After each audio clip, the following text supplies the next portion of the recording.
Q Elite TV.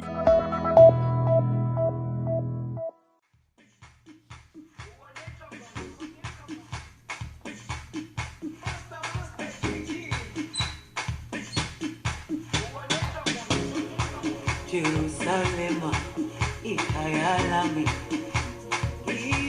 ilondoloze uhambe nami zungangishilana. The Elite Brothers, and this is the Elite Brothers show on which TV? The QTV. Please tell them to subscribe. On our YouTube channel, our all social media channels, guys. We're tulina very informative discussions tukola wano. Recording at what time feedback. Kati mulama gwalero buli very simple. Newton, tulina kwogera ku kibayita consent during circumcision ate ne kibayita okusika oshegera the elongation of the clitoris of the woman. Twagala okumanya nti abantu abamu waliwo minisitiri yafuluma eyo n'avumirira okusika oshegera kw'abakyala mwena mwena abatulaba. I think you all know what elongation of the clitoris is. So a minister came out some time back. He was like, this practice should stop. So today we want to discuss consent. Should there be consent before a young woman out there or a young man there is circumcised or their clitoris is elongated? Since we are the show abasajja, so get to circumcision, right? Yeah, circumcision, yes. Newton. Only circumcised. Yeah. Be kumeza. Only circumcised. Naye nga tugenda mwene mbuzi njala osooka okumanya why did you get circumcised? Waki wafuna decision eyo okucircumcising ate wacircumcisinga mwaka ki? When were you old? Yeah, kituufu kiri nti sinze sijjukira mwaka naye ate kinyinza okugamba ali yatulaba nti nze circumcision nagyekolera ng'omuntu nali mukulu nga nkuze nga ntegeera bulungi era ezimu ku nsonga zenyinza okuwa nga ziri ensonga bbiri mainly ate nga abantu bangi nabo kwe besigamiza okuba nga bakola circumcision nti okukendeeza ku ndwadde ziba ziyinza okukwata naddala obulwadde buno obwa HIV and AIDS. Oba oli circumcised scientifically or biologically batugamba abannasayansi nti emikisa gy'akawuka kano okukwata oba ogisazeeko ndowooza ebitundu nga 9 ku 10. So ate ebyamasanyu ensonga endala gye mane ntyako okyagyagala oba nayo njagala. So ensonga endala yensonga nti bw'otuuka ku nsonga y'okweregomba oba kyolwira okuteera ebisobooza bansereza limu ligenda mugakwaka kyawo nze nsaza busaza kamu nti bwe ntuuka okweregomba oba okwegadanga akazannyo kali ak'ennambooli ate kaba kakola kikampoomera nnyo okusinga ate emabega luli kati awo essira wenjagala tuliteeke awo essira wenjagala tuliteeke kubanga me personally of course I also circumcised when I was old. I think I was around 25 or 26, but the decision to circumcise was not actually because of the reasons you have given. It was not really because of the HIV reduction of HIV, and it was not because of the sexual. What were your reasons? For me, and this is very funny by the way, for all of you out there. So it was sex gone bad. It was sex gone bad. I don't know if you all know what they call dry humping. So I was dry humping someone, then I got an accident. So when I got an accident, I rushed to the clinic so that they can, take care of that accident which had happened actually with my foreskin. So that's when I made a decision to actually they remove the whole fore. Yeah. Because this is the problem I have with. Okay, I understand. So that is it the only reason why you? To me, that was the reason because I personally my belief is, and it still is that even before, because most people say, oh, if you are the person who is circumcised has can do sex better than someone who is circumcised. I don't believe in that. Because even before I was circumcised, I work and alimina. Oshegera waka wange yaliko nga sikakomole nga waka kwali. So the kunze techachuka nnyo niwe nakomola waka yasigala nga ki bwali. Neki kyogambe kyokutangira mu Kenya. It is true. But remember, but Dr. Bagamba, no, it's not 100%. That's why I did say 100%. Yes, so, but the kunze njagala abantu bategere nti okutangira ekyo kya mu Kenya. Whether osaze okomodde oba tokomodde kikakatako okusooka okwambala kondomu nokolaki nokebeza omuntu gogenda okolaki gogenda okwebaka naye. So the reason yange nti ali kweba ebintu ebibiri kubanga abatamu ate bagendera nnyo ku kino nti bannange bw'okomola bw'onomala okukomola ogenda kwasa kintu ogenda kikubanga ki naye nga nze kunze akazannyo k'omukwano. It's about being creative. So no wango oli mukomole no watali mukomole nga tolina waka tekitegeeza nti oli mukomole waka kitegeeza nti olina ebisoko byosobola okukola mu ki mu buliri byonna because it's mental. Kati abantu baganya okuliza kino nti bannaye bw'onookomola nti olinza n'okulwawo okumala ekyo ali kiwuliddeko bw'oba omukomole olwawo okumala nze sikigenderako. So okukomolera tulina okwongerako sextile ability otegeera kyenkana kyakazanyo okitegeera. So mu psychology tusoma sextiles nyingi abamusomi mubimanyi bulungi.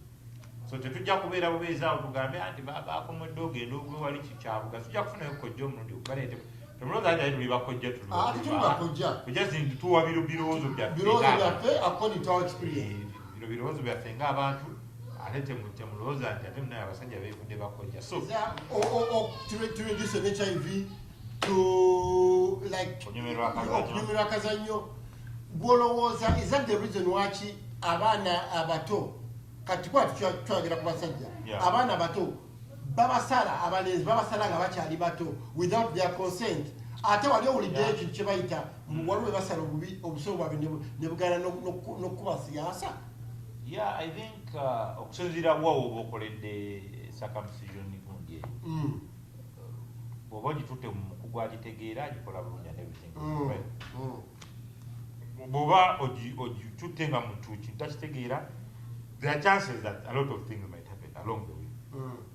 Naye ku kintu kyogereko ekya consent abaana bato ne babasala nga bakyali bato. Yes. I think abazadde abamu bakyesigamya ku issue y'endwadde nti ndwadde mwana aleme kukula like wanaakulira then ekirala obulumi buno mu bukulu kuba abantu bamu kusobola abantu abamu era bakula n'alwawo nga lwamugamba kale genda oshera ojja kijjukira naawe oyinza okuba nga bwe wali ndooza nga mu primary nga kikugamba siwagendera okulozaamu olina ebbanga lewatuuka n'osalawo probably even after university kuyinza n'osala abasajja abakulu pakati nga bwekimugamba nga maana ebirowoozamu olulimi n'akita naye nga wano kati abazadde bakikola mu mwana akyali muto kugeza kumwonya bulungi bwa.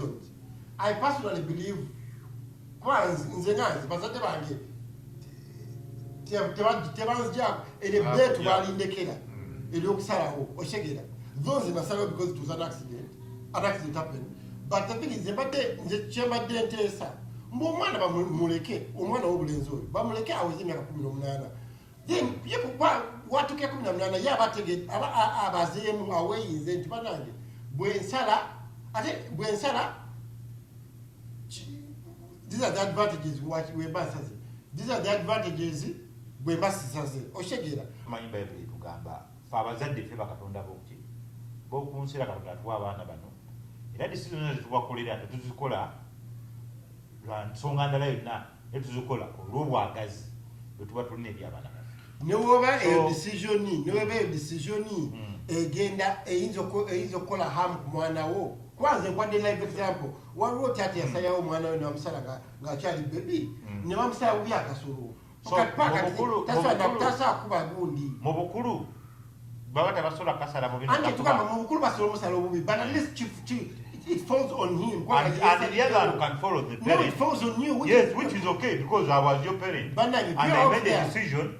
You are out there bwe mbanga nze muzadde nga bwe ndi muzadde kati nga bwe mbagamba I made a decision eri omwana wange mu myaka egyo era ekiba kibaawo actually before these bazita mu luzungu those they're not experiments. The circumcision before they are done. As a parent, you are paying signature. Of course, whatever because mukaseera ako abasawo n'eddwaliro buli kimu responsible kuki era nga bagala buli kimu oba okikola ku lwa bulungi bw'omwaki so buli ekiba ekiyinza okugwawo mu kaseera ako tebe ebantuuko nfuna nti ne bwe bwaba ali mukulu ng'aligikola mu bukulu nti oba baali bakumusalabo nga weze emyaka 3 ng'era election erigana ekyo kiriba kiribawo so nganze nva waggulu nga ngamba nti I think if a parent wakes up tomorrow n'asalawo asakamiza omwana we tekyandibadde ensonga eventualities eziyinza okubaawo ndisobola n'okubaawo nga ne baba badde yeesalidde ng'ali mukulu sikkiriziganya naye kyokyayogerako ze ndowooza omuntu mumuleke aweze emyaka 18 yeesalire oba bagenda mukumula oba tebagenda mukumula tokikonyeeko baagala okukumula abaana baabwe abalenzi nga bakyali bato of course ekintu okutangira okubeera dati cleanliness okimanyi kikulu nnyo naye ate nze njagala sikikkiriziganya nakyo nti bw'obaako n'ekiriba oba clean than when because nze ndowooza buli musajja erina okubeera clean.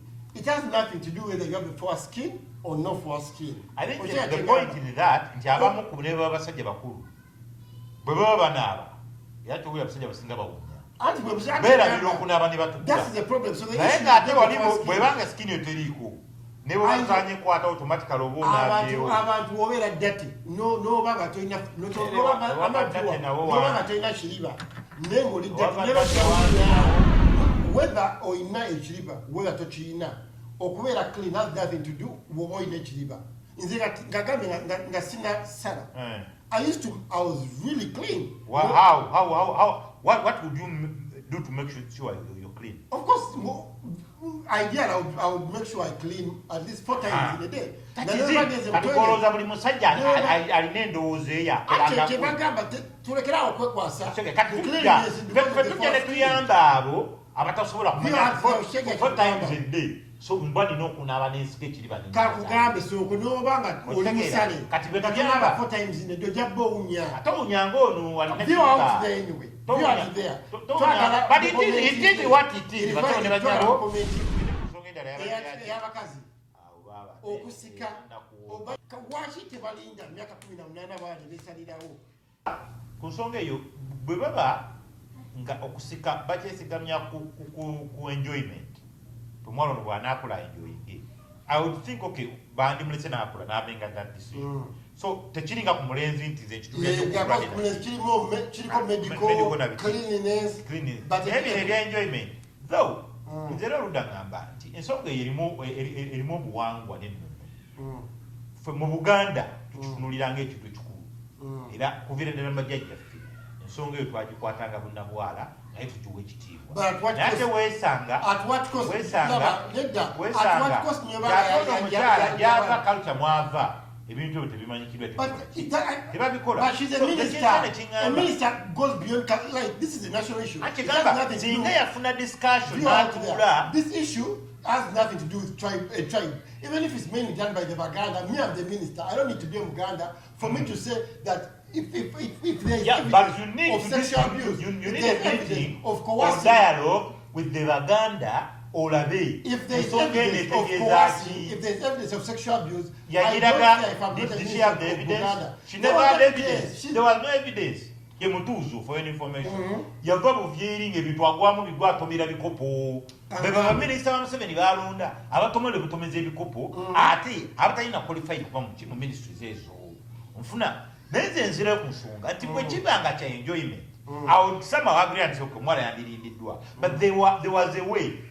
You cannot just wake up tomorrow and say no ensonga nfu tugisazeemu. If she had called all the stakeholders involved which meeting I know 100% never happened. Trust me. Era banangiza enziramu ngambagamba nti ensonga y'okukyalira ensiko ffe ng'Abaganda tugiremerako yasimba nkulu nnyo eri omwana omuwala. Nange ndi Muganda.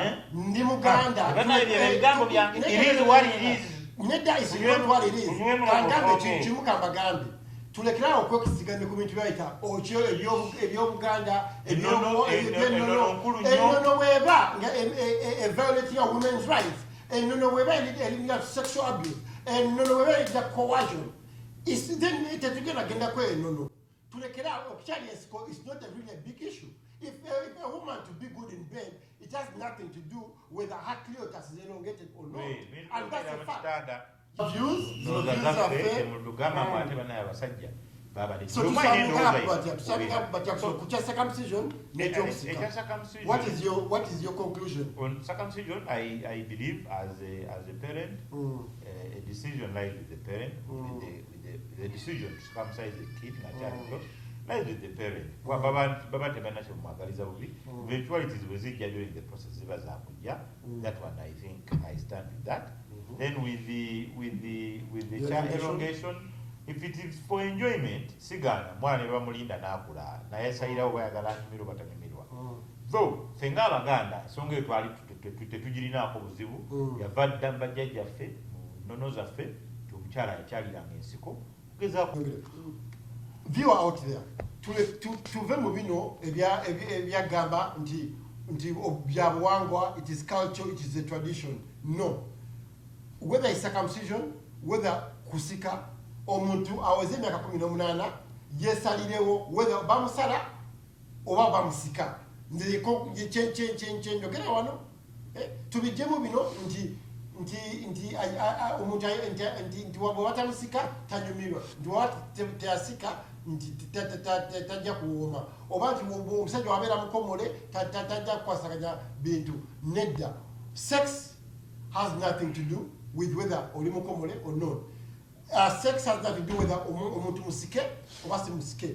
Buli omusajja n'omukazi mwena musobola owooma oba tebakusaze oba tebakusise. Nijja paliko wooma kakati basebere banyala batulaba nga mpunzika nsonga ya muganda nze nja kuwuzikanga nti okuva edda nedda ebintu ebimu bibaddewo era tubitunulira mu buwangwa ate obuwangwa kwetutambulira ebintu bitasobola kujjawo.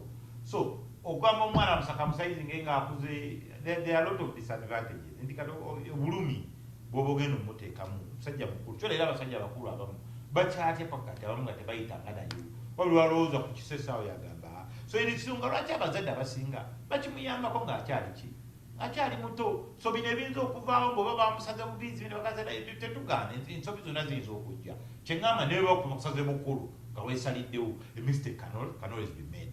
So I think nja kuva waggulu nga ngamba nti abazadde musigale na decision eno mugikolera abaana abaagala abalowooza nti kyetaaga after nabo bakikolera naye nga nandirowoozeza ti decision okuwa omwana oba ogimukolera muto n'abaana tajafuna bulumi. Then ku kyokusika nakyo kyekyo tulina okusigala ku nnono z'obuwangwa nga ffe abasajja n'abakyala abaganda ezibaddengawo ez'abajjajjaffe zetwasangawo tuba tusigala nga tutambulirako nti omukyala akyalira ensiko si mu bubi era tetirajja kikola. Mubamu abayingiddemu wakati ebintu bikyuze, mulimu abayingiddemu gana nga bagambye babakwata n'abakola biki, mulimu abayingiddemu nga baagala okwonoona omulimu ogwo. Kyobola omulimu ogwo era kuva dda gulina abagukola, si buli omu tomudikanaale tajja kujja ayambe mu kusika n'okwerongeetinga bye byange.